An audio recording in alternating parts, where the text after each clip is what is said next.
A você que está ao alcance da minha voz nesse momento, eu te desejo um ótimo dia. Estamos ainda no livro de Provérbios.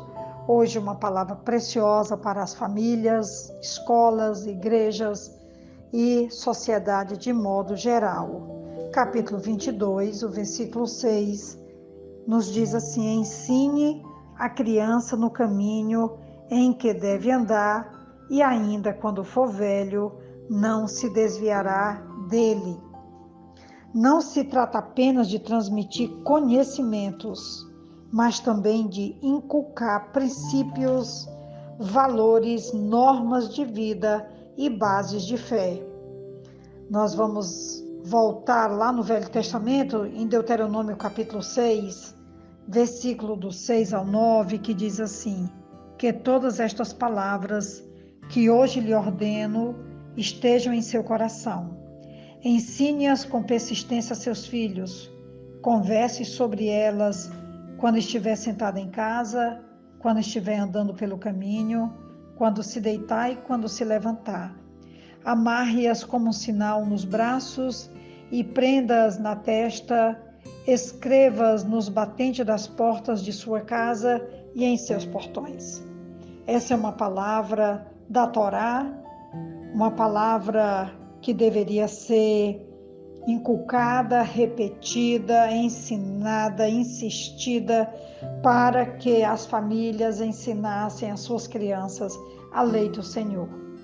E nós temos então ainda aqui esse desejo de continuar inculcando, influenciando, abençoando, insistindo, memorizando, de forma que a criança possa ter não só o contato do conhecimento, mas ela possa entender que vale a pena temer o Senhor e andar nos caminhos do Senhor.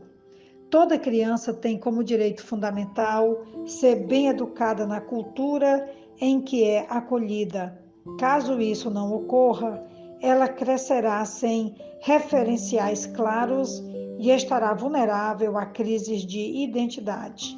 Essa tarefa representa um compromisso para a família, a igreja, a escola, os meios de comunicação, enfim, para toda a sociedade. O processo educativo pressupõe a correção como recurso válido e necessário. Aqui uma palavra, um alerta de que a correção ela é necessária, mas ela deve ser uma correção equilibrada, sensata, humana, e entendendo que a correção é para alinhar, é para abençoar, é para conduzir ou reconduzir.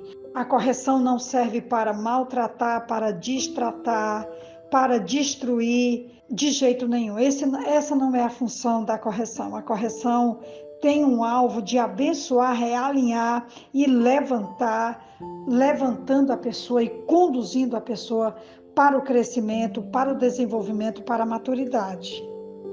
Quando ele vai dizer no caminho em que deve andar, a compreensão de educar no caminho pode ser ampliada no sentido de também respeitar a vocação e os dons da criança, ou seja, não fazer dela um fantoche segundo o desejo dos pais, mas educá-la em suas aptidões segundo o que é justo diante de Deus. Esse caminho não é apenas o caminho estreito, mas também implica abrir espaços nas áreas de seus talentos, dons, chamado e de sua personalidade. É dar a essa criança, inspirando-a para que ela encontre o seu melhor e isso possa ser desenvolvido para que ela cresça e ela possa realmente desfrutar desta habilidade, deste dom precioso que lhe foi presenteado por Deus e isso possa ganhar vez e voz no seu desenvolvimento, no seu crescimento, na sua maturidade. Eu quero chamar aqui a atenção dentro desse texto, porque muitas vezes as famílias fazem alto investimento e lá no processo final algumas coisas não saem como foi planejado. Eu queria trazer uma palavra de encorajamento para você que é pai, para você que é mãe, é avó, é pastor, é pastora, é líder, é professora, você que tem feito desse caminho da educação das crianças, dos jovens, dos adolescentes, uma via de dedicação e consagração do seu dom, de cuidar, de orientar e de abençoar. Como uma promessa para os bons pais ou bons educadores de que a educação dos filhos nos caminhos de Deus resultará em bons filhos, é motivo de grande sofrimento e frustração para muitos pais que confiaram em Deus e, no entanto, viram seus filhos se desviarem dos caminhos do Senhor. De um modo geral, pais sábios criam filhos sábios, mas há exceções. Deus deu a cada indivíduo a liberdade de escolher o seu próprio caminho. Também descreve esse texto de Provérbios 22:6, o adestramento de um cavalo selvagem, colocando uma corda em sua boca.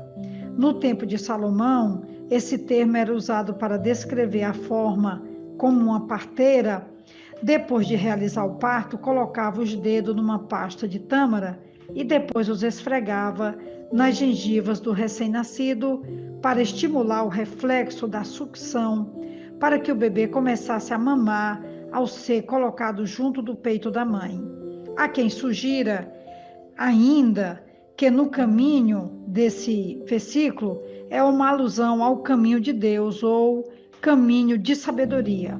Outros acreditam que a expressão insta os pais a descobrirem a inclinação natural da criança, como já foi citada, com os dons e também as habilidades.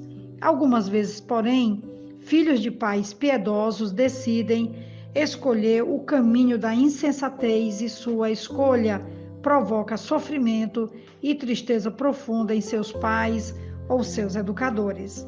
Assim, esse versículo não é necessariamente uma promessa, quando pode ser muito mais provável que constitua uma advertência para os pais tratarem da obstinação de seus filhos, dirigindo-os no caminho do Senhor. Eu fiz questão de trazer esse relato porque eu tenho encontrado ao longo da minha caminhada, ou como mãe, ou como avó, ou como pastor, ou como líder, como influenciadora que sou, muitas pessoas estarem abatidas, desanimadas, porque dizem, poxa, eu fiz um alto investimento, eu andei por aqui, eu fiz isso, eu andei aqui e nada aconteceu, as coisas não saíram como eu planejava, como eu desejava, e etc. Há um nível de reclamação muito grande. Eu queria animar o seu coração hoje com essa reflexão, porque eu e você, nós fizemos o nosso melhor. Não foi o tudo que a gente desejava, demos o melhor, fizemos o melhor, o nosso investimento foi de uma dedicação profunda. E eu queria hoje que você e eu sentíssemos a alegria de termos investido tempo, recursos financeiros, dedicação, idas e mais idas a igrejas, mas pessoas são pessoas, elas quando se tornam adultas, elas fazem escolhas e nós precisamos então, com a nossa consciência tranquila, saber que nós demos o nosso melhor, fizemos o nosso melhor e continuamos fazendo o nosso melhor com os filhos, com netos, com familiares, com a igreja, com a comunidade. E esse é, pois, o desafio hoje. Não vamos olhar o resultado A, B ou C, porque planejamos isso e queríamos alcançar aquilo, não. Fizemos o que estava ao nosso alcance, fizemos o nosso melhor e os resultados nós deixamos com Deus. Ele é o justo juiz e Ele vai saber, com certeza, dar uma palavra final em cada uma das situações. Que Deus nos abençoe, que sintamos a alegria e o prazer de termos cuidado, abençoado, fortalecido, investido nas crianças, nos jovens e nos adolescentes que foi possível abençoar. Que Deus nos ajude. Essa é, pois, a reflexão e o desafio de hoje. Que Deus nos ajude e nos abençoe. Aqui quem vos fala é a pastora Betinha, da Igreja Batista Esperança. E eu te envio um abraço, os parabéns e vamos continuar. Que Deus há de nos recompensar. Amém.